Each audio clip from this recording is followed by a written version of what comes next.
Ibu. Yang pertama izinkan saya Bapak Gumono SPDSD dari SD Negeri Kandirejo, calon guru penggerak angkatan 9 Kabupaten Kendal, mendapatkan tugas yaitu tugas 09.16 demonstrasi kontekstual modul 3.1. Modul 3.1 pengambilan keputusan berbasis nilai-nilai kebajikan sebagai pemimpin.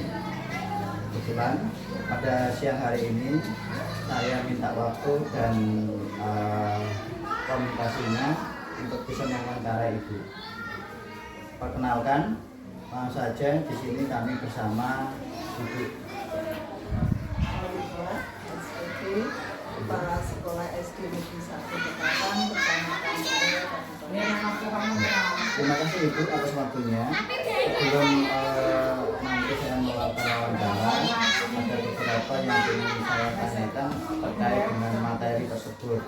Di antaranya yang pertama, pertanyaan pertama kepada Ibu yaitu selama ini bagaimana Anda dapat mengidentifikasi kasus-kasus yang merupakan dilema etika atau bujukan moral, Ibu? Di sini saya akan mencari tahu nilai-nilai atau kebajikan apa yang terdapat dalam kasus tersebut. Lalu saya melihat dari sudut pandang moral dan hukum. Apabila kasus tersebut melanggar hukum, maka sudah tentu benar lawan salah. Namun jika masih bisa dikatakan benar lawan benar, masalah tersebut adalah dilema etika. Terima kasih Ibu atas jawabannya. Selanjutnya pertanyaan kedua Ibu, selama ini bagaimana Ibu menjalankan pengambilan keputusan di sekolah Ibu, terutama untuk kasus-kasus di mana ada dua kepentingan yang sama-sama benar atau sama-sama mengandung nilai kebajikan? Baik Pak Jun, untuk selama ini saya melakukan identifikasi dan menganalisis kasus dari berbagai sudut pandang untuk mengetahui akar atau pokok permasalahannya dulu.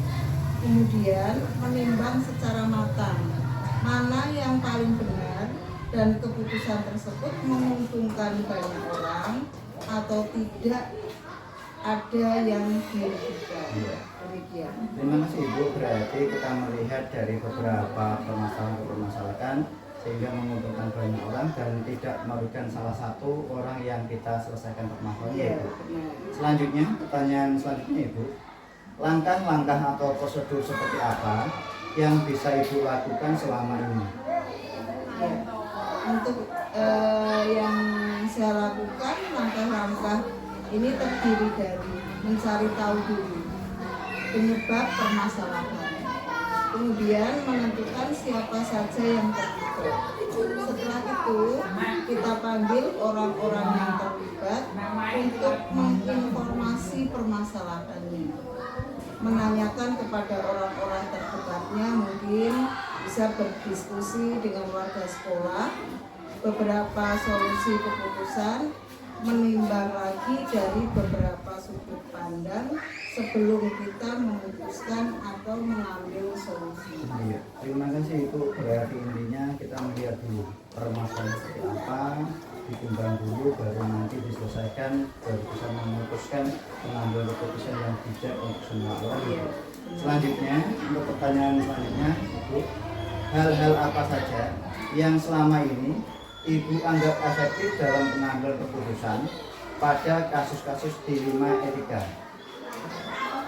Ini saya melakukan analisis kasus ini Pak, melalui diskusi dengan pihak yang terlibat dan menerima masukan atau pendapat dari pihak lainnya sebagai pertimbangan saya.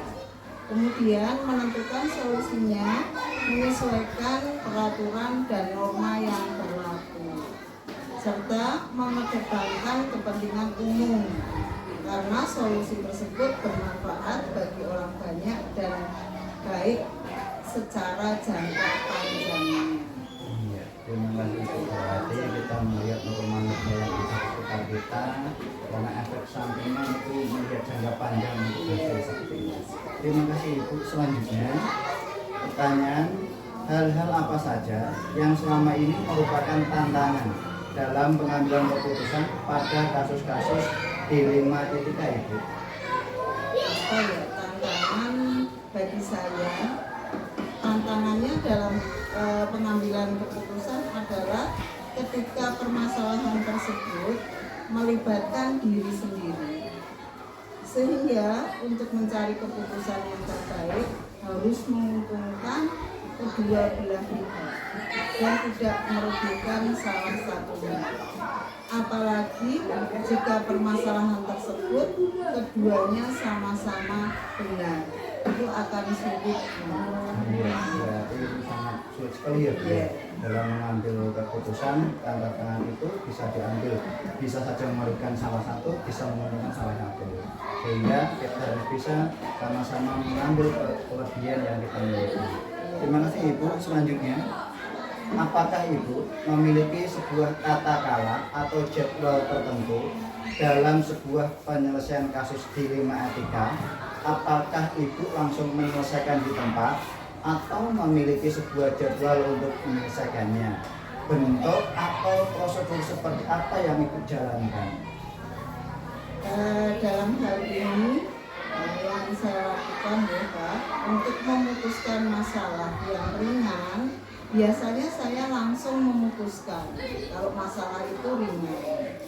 Tetapi jika masalah itu rumit, saya melakukan sesuai dengan langkah-langkah yang disebutkan tadi di nomor 3.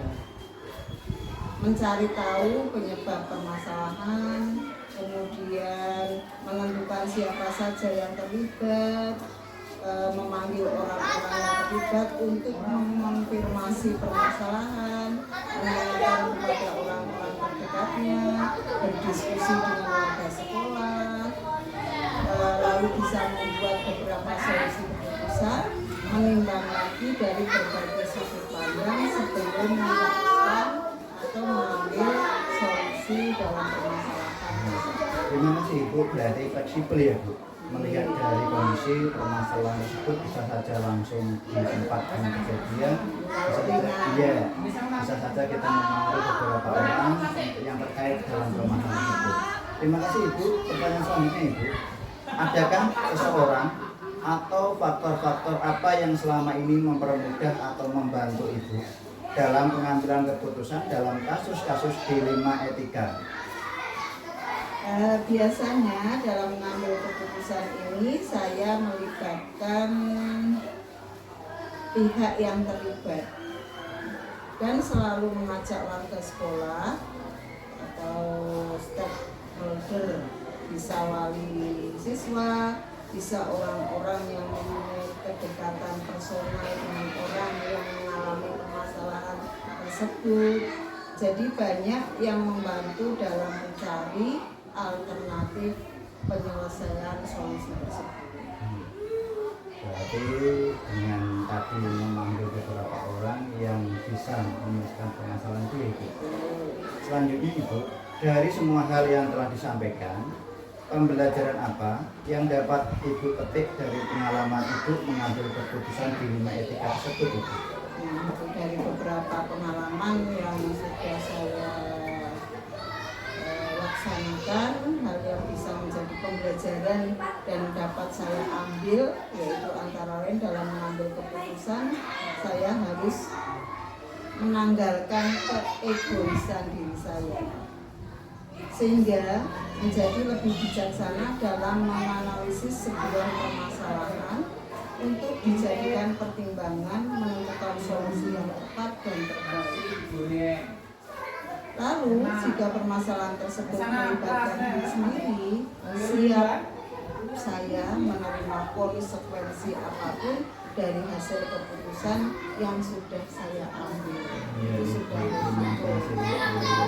berarti semuanya perlu yang namanya kerjasama kolaborasi dengan pihak-pihak yang terkait, sehingga permasalahan ini bisa kita katakan yang namanya dilema etika. Terima kasih Ibu untuk percakapan pada siang hari ini. Kita bisa menerapkan demonstrasi kontekstual modul 3.1 dalam pengambilan keputusan berbasis nilai-nilai kebajikan sebagai seorang pemimpin. Dari saya, apabila dalam percakapan atau wawancara pada siang hari ini mungkin ada pertanyaan yang tidak pas di hati panjenengan, saya pribadi minta maaf. Sekali lagi terima kasih atas waktunya itu.